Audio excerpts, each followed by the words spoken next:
दोस्तों, सुल्तान महमूद गजनवी का दौर होता है। एक शख्स होता है, वो अपनी जिंदगी की जितनी जमा पूंजी होता है उनको उस टाइम पे जो मालो दौलत होती थी उसमें हीरो वगैरह में कन्वर्ट करता है। वो हीरे खरीदता है और कहीं उसे मुहिम पे जाना होता है तो वो एक थैली में डालता है और उसको अच्छी तरह सिलाई करता है।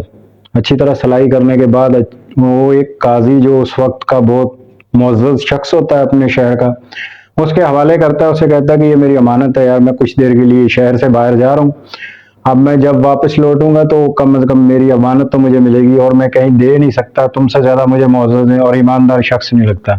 वो काजी पूछता है इसमें क्या है? वो कहता है इसमें मेरी जिंदगी की जमा पूंजी, मैंने इसे कुछ हीरो में कन्वर्ट करा है, वो मैं आपके पास जमा करा रहा हूँ। बोलते काजी की नीयत खराब हो जाती है। वो शख्स जैसे ही जाता है वो उसमें से हीरे चेंज कर देता है और वो हीरो की जगह पे कचरा वगैरह भर देता है। खाली सिक्के वगैरह चांदी के जो है वो भर के रख देता है। वो शख्स कुछ अरसे के बाद वापस आता है तो वो मुतालबा करता है अपनी थैली का। वो जैसे ही थैली देता है और थैली हूबहू वैसे ही होती जैसे वो उसने दी थी। वो घर जाके जब थैली खोलता है तो उसमें से चांदी के सिक्के निकलते, तो बड़ा परेशान होता है। वो आता है काजी के पास और रोता हुआ कि देखो, मैंने तुम्हें दिए थे उसमें हीरे थे, मेहरबानी करो यार, मेरी चीज मुझे वापस करो। अगर ये मजाक भी करा है तो मैं इतनी कैपेसिटी का मालिक नहीं कि मैं ये मजाक बर्दाश्त कर सकूं, मुझे मेहरबानी करो। काजी कहता है कि देखो, जैसे सिलाई हुई हुई थी वैसे ही सिलाई हुई हुई है। तो शख्स कहता है हाँ। कहता है फिर तुम मुझ पे तोहमत लगा रहे हो, मैंने तुम्हारी अमानत को देखा तक नहीं, जैसे तुम मुझे देख के मैंने वैसे इट इज वैसे रखी और मैंने तुझे वापस कर दी, अब तुम मुझ पे उंगली उठा रहे हो, ये बिल्कुल गलत है। वो बंदा बहुत परेशान होता है। वो जाके सुल्तान महमूद गजनवी के पास जाता है। वो कहता है कि बादशाह सलामत, तन्हाई में मिलता है बादशाह के सलामत कि मैं गरीब आदमी हूँ, मैंने अपनी पूरी जिंदगी जमा पूंजी से गुजारी, आप जानते हैं मैंने कभी किसी का कोई माल नहीं खाया। वो मैंने जो जमा करा मैंने काजी साहब को दिया थैली में पैक करके, लेकिन वो आज मुझे वापस करने की बजाय उन्होंने मुझे चांदी की थैली, चांदी के सिक्के थैली में भर के दे दिए। सुल्तान महमूद गजनवी पूरे गौर से उसकी बात सुनता, कहता कि तुम कहीं झूठ तो नहीं बोले। वो शख्स कुरान और अल्लाह और उसके रसूल के कस्में खा लेता। वो कहता है कि बाखुदा, मेरी चाहे दुनिया तबाह हो जाए आखिरत में झूठ नहीं बोल रहा। सुल्तान महमूद गजनवी को यकीन हो जाता है ये शख्स सच बोल रहा है। वो कहता है ठीक है, मैं इसका बंदोबस्त करता हूँ, फिलहाल तुम जाओ, मैं जब तुम्हें दोबारा बुलाऊंगा तुम्हारा माल तुम्हें मिल जाएगा। और शख्स चला जाता है। सुल्तान महमूद गजनवी अपने सारे दरबार वालों को बुलाता है, कहता है कि देखो, मैं 3 दिन के लिए कहीं जा रहा हूँ, 3 दिन के अंदर कोई शख्स इधर उधर मेरे महल में, मेरे जो उसका दरबार था वहां कोई शख्स नहीं आएगा। वो सब चले जाते हैं। वो जाने से पहले जिस सीट पे बैठता था सुल्तान महमूद गजनवी उसको फाड़ देता है, अच्छी तरह फाड़ देता है सीट को और चला जाता है। अब सफाई वाले तो आते हैं, जाहिर है सफाई वाला आता है, वो जब देखता है सीट फटी हुई वो जाके वजीर से बोलता है कि यार ऐसे ऐसे हुआ हुआ है। अब अगर वो सीट फटी हुई देखेगा, जाहिर है किसी ने तो फाड़ी है, तो वो तो बहुत गुस्सा करेगा या कत्ल कर देगा, किसी को मार देगा, बादशाह जलाल में आ जाएगा। वो कहते हैं कि यार अब ये किसने फाड़ी, ये तहकीक करना ठीक नहीं है, ये बिल्कुल एज इट इज वैसे ही करनी जैसे थी, वरना बादशाह जो है बहुत जलाल में आ जाएगा। सुल्तान महमूद गजनवी का एक अपना दबदबा था। अब सारे एक दूसरे से मशवरा करते, वहां एक शख्स होता है, वो कहता है कि देखो, एक रफूगर है अहमद रफूगर, वो चीजों को एज इट इज ऐसे ही सीता है जैसे पता ही नहीं चलता, किसी चीज में बिल्कुल कोई चेंजिंग नहीं थी। अगर वो सिएगा तो बादशाह को पता नहीं चलेगा कि ये गद्दा किसने यहाँ फटा भी था या कोई मसला हुआ था इसके साथ। वजीर जो होते हैं, जो वहां के वजीर मशीर होते हैं, उनको ये बात समझ में आ जाती है, उसके ये आइडिया अच्छा लगता है। वो कहते हैं ठीक है, अहमद रफूगर को बुला लो, उससे ये काम तो करवाएं, तो ऐसा ना हो कि हमें बादशाह की जलाल भुगतना पड़ जाए। अब होता ये नाजरीन के वो अहमद रफूगर आता है, वो अपने काम में बड़ा एक्सपर्ट होता है। आजकल भी बहुत सारे ऐसे लोग हैं जो अपने काम में बड़े एक्सपर्ट होते हैं, वो अपना काम बहुत अच्छे तरीके से करते हैं। अब होता ये कि वो अपना आके गद्दा वगैरह बिल्कुल एज इट इज सी देता है। बादशाह आता है दूसरे दिन, सुल्तान महमूद गजनवी वो देखता है गद्दा सिया, वो सबको बुला लेता है, कहता है कि ये तो गद्दा फटा हुआ था, ये कैसे सिल गया? अब सब कहते हैं नहीं नहीं कोई नहीं जी, कोई नहीं फटा। बोलता मैं खुद फाड़ के गया था भाई। अब बादशाह जब बोलता है कि मैंने खुद फाड़ा सुल्तान महमूद गजनवी, तो वजीर बशीर सब चुप हो जाते हैं। वो कहते हैं बादशाह सलाम, हम तो समझे किसी ने ऐसे ही फाड़ा है, तो हम तो आपके डर से हमने सिया। बोले वो ठीक है, लेकिन किसने सिया तो पता ही नहीं चल रहा, फटा हुआ कौन है?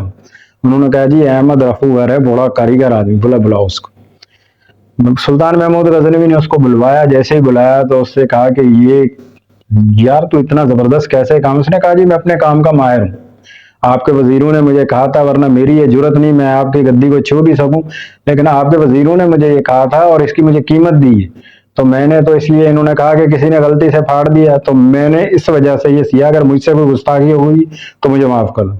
महमूद गजनवी कहता नहीं कोई गुस्ताखी नहीं हुई, मुझे सिर्फ एक चीज पता कंफर्म करनी तुमसे। बोलता पूछे। वो वही थैली जो होती है महमूद गजनवी उनके सामने ला के रख देता। बोलता इस थैली को पहचानता? बोलता बिल्कुल मैं पहचानता हूँ, ये तो मैंने पहले सी है एक बार, ये मेरे पास काजी साहब लेके आए थे, काजी साहब लेके आए थे और उन्होंने इसमें से बकायदा मुझे कुछ हिस्सा दिया था, इसके अंदर हीरे थे, हीरे निकाल के चांदी के सिक्के रखे और वो सिलाए थे, उन्होंने मुझे कहा था कि बिल्कुल ऐसे तेज सीना जैसे तुमने सी है। बादशाह कहता है ठीक है। बादशाह अब उस काजी को बुलाता है, काजी को बुलाता है, काजी इसे अकेले में मिलता है, कहता है देखो इंसान से गलती हो जाती, इंसान की फितरत में एक लालच अल्लाह ताला ने भरा हुआ, तुम इंसान हो, ठीक है, अल्लाह ने, मैंने तुम्हें ओहदा दिया हुआ, अल्लाह ताला ने तुम्हें इज्जत दी हुई, तुम्हारा एक मकाम है, लेकिन शैतान एवरी टाइम हमारे ऊपर होता है। तो मुझे भैया बताओ तुमने ये काम करा है, तुमसे ये मिस्टेक हुई है? वो कहता है क्या बात कर रहे हैं आप ये क्या बात कर रहे हैं, मेरे ऊपर इल्जाम लगा रहे हैं, मेरे फैसलों के ऊपर तो आपकी पूरी सल्तनत खड़ी हुई है, मैं इतना बड़ा काजी हूँ इतने बड़े शहर का, आप मुझ पे उंगली उठा रहे हैं।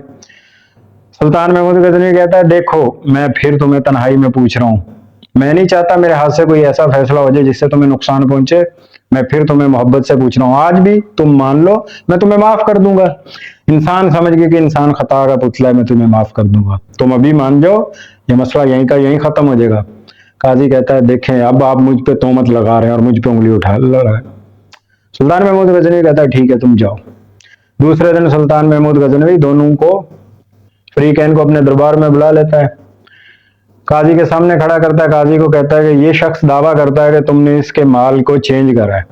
काजी लान तान देना शुरू कर देता है, ये शख्स ऐसा है, ये शख्स बदबख्त है, झूठा है, मक्कार है, ये मेरी पाकदामनी पे ये कर रहा है, वो कर रहा है, जो उससे तकरीर हो सकती है वो करता है। अब जब सुल्तान महमूद गजनवी कहता है रुको मैं तुम्हें बताता हूँ असल माजरा क्या है, वो कहते हैं अहमद रफूगर को बुलाओ। अब जैसे ही वो उसको काजी देखता है, काजी की हाथ पांव कांपने लग जाते हैं, जुबान लड़खड़ाने लग जाती है, सर शर्म से झुक जाता है, बस फिर वो कुछ बोल नहीं पाता। सारी दुनिया समझ जाती, दरबार में और भी जितने बंदे होते हैं वो ये बात समझ जाते हैं कि इस वक्त काजी झूठ पर था, काजी शिकस्त खा चुका है अपनी बात में। अब काजी खामोशी से खड़ा रहता है। महमूद गजनवी कहता है मैंने तुम्हें अकेले में पूछा था, अगर तुम मुझे सच बता देते तो बात वहीं खत्म हो जाती, लेकिन अब बात क्योंकि ओपन हो चुकी है, अब तुम्हारा इस ओहदे पे रहने का कोई फायदा नहीं, मैं तुम्हें इस ओहदे से बर्खास्त करता हूँ।